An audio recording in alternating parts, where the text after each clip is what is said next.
Good morning. It's a wonderful Sunday, but I'm hating my video today. This is like take 4. I just can't get it right. I'm going to talk about natural gas and data centers. Some fallout from what happened at the Oval Office this week. And some of you are just waking up to the fact that we have organized crime in Canada. It's not you, folks. Let me start with natural gas. It has doubled over the last year. This is the wholesale price of natural gas in US dollars. This isn't because of a carbon tax. This isn't because of JT. It's not because of the Liberals. It's because of AI. Natural gas surges to meet data center power needs. AI requires big data centers. Those data centers suck up a lot of energy. Energy for the computers and energy for the cooling to keep the computers cool. As I pointed out over the last couple of days, the United States has very expensive electricity and often shitty power grids. So these data centers are either building their own electricity generation or the municipality is building electricity generation, and a lot of it is natural gas fired. So as this sector grows, the cost of natural gas is going to increase.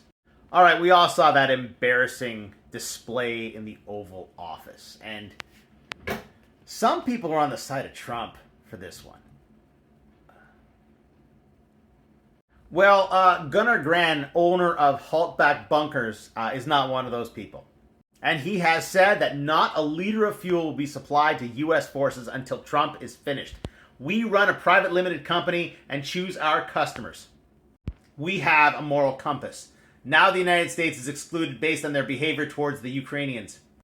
Now, the government of Norway and the Minister of Defense have come out to say that Norway will continue to supply energy to the U.S. military, even though Haltback Bunkers is not going to be among them.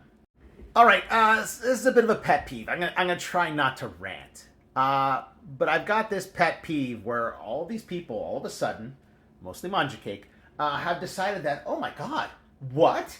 We have organized crime in Canada? Thanks, JT. We've had organized crime in Canada for a long time, for my lifetime.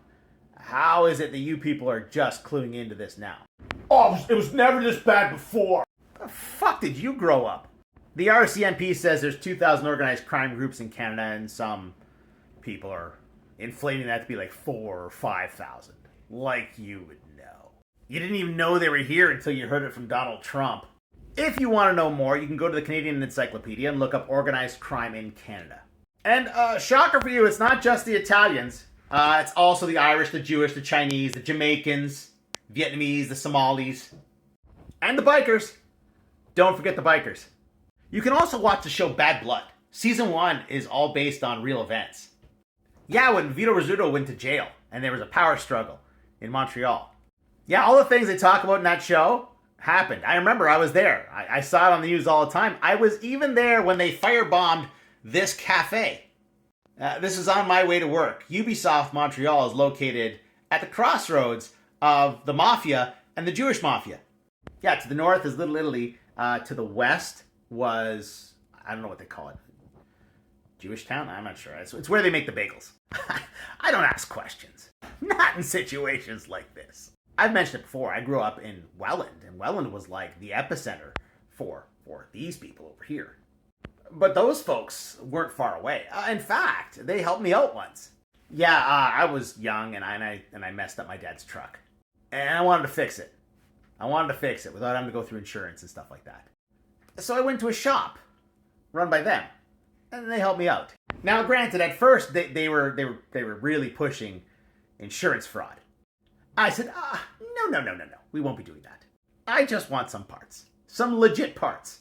And they came through. They got me legit parts, and they pointed me towards the tools, and I laid out in the hot sun, and I fixed my dad's truck. They did threaten to kill me if I lost any of the tools or failed to put them right back where I found them. And they were serious. But still, they helped me out. You know, and sometimes you can spot it a mile away. Like, unfortunately, Giorgio Baresi, this fellow over here, was in his driveway a few years back. And if you're a realtor and you were around at the time, you may recall that your office sent out a warning letter saying, hey, be careful, because, you know, there's people who are very upset at realtors right now. I knew that I didn't have to worry because I could see this a mile away. 2 Toronto men charged with this, and they had ties to organized crime. Shocker. Yeah, so maybe you guys grew up with a charmed life. It's not how I grew up. It's been an issue for decades. You guys all think that this is just something new? Well, it's not new. It's been around for a while, and the roots run deep. Real deep.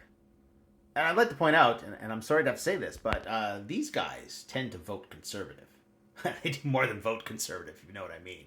Yeah, so sorry to be the one to shatter your reality. This has been an ongoing issue for decades, and will probably be an ongoing issue for decades more. And given the type of candidates that these people tend to support, if you think conservatives are going to clean up this problem, you're being naive.